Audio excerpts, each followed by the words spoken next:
อ่ะอย่าเป่ามาได้ไงเนี่ยมาตามพี่นะครับอ๋อได้ก่อนไปวันนี้เราจะมารีวิว กล้อง ลอกนี้ครับลอกซูโม่นะครับไม่มีฝานะครับ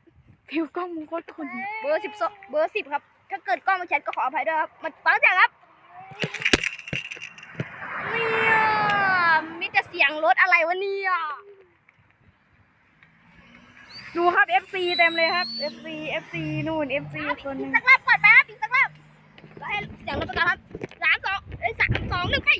เมื่อไหร่จะถึง ขอโทษขออภัยครับ เดี๋ยวผมมาถ่าย